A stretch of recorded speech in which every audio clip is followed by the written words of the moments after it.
Hello YouTube family, कैसे हैं आप लोग। आशा करते हैं कि आप लोग अच्छे होंगे, स्वस्थ होंगे, मस्त होंगे, अपने अपने घर में अपने अपने परिवार साथ खुश होंगे। और देखिए ये कार्तिक महीना चल रहा है, छठ पूजा आने वाला है। देखिए हम लोग छठ माई का गाना सुना रहे हैं, आप लोग सुनिएगा। ढेर सारा प्यार दुलार आशीर्वाद भरपूर दीजिएगा। चैनल पर नए हो तो चैनल को लाइक सब्सक्राइब जरूर करिएगा और कमेंट करके बताइएगा कि हम लोग का गाना आप लोग को कैसा लगा। के हो बोवेला झालर गेहुआ, के हो बोवेला कपास, के हो बोवेला कपास, के हो बोवेला झालर गेहुआ, के हो बोवेला कपास, के हो बोवेला कपास, के हो बोवेला नारियरवा,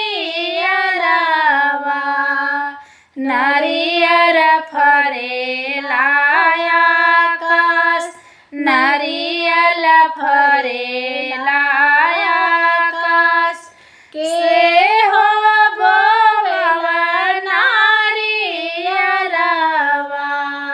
नारियर फरेला आकाश, नारियल फरेला आकाश, ससुरो बोवे झालर गेहुआ, भसुरो बोवेल कपास, भसुरो बोवेल कपास, ससुरो बोवेले झालर गेहुआ, भसुरो बोवेल कपास, भसुरो बोवेल कपास, हमारा स्वामी बोवे नारियरवा,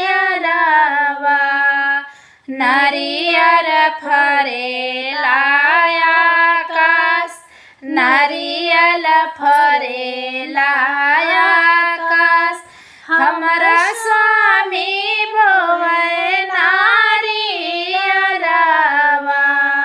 नारियल फरेला आकाश, नारियल फरेला आकाश, के बोवे झालर गेहुआ, के हो बोवेला कपास, के हो बोवेला कपास, ससुरो बोवे झालर गेहुआ, देवरो बोवेल कपास, देवरो बोवेल कपास, हमारा प्रभु बोवे नारियरवा,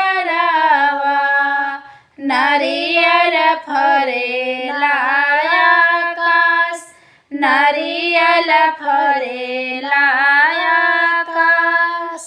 हम लोग का छठी माँ गाना आप लोग कैसा लगा प्लीज़ सुनिएगा और कमेंट करके ज़रूर बताइएगा।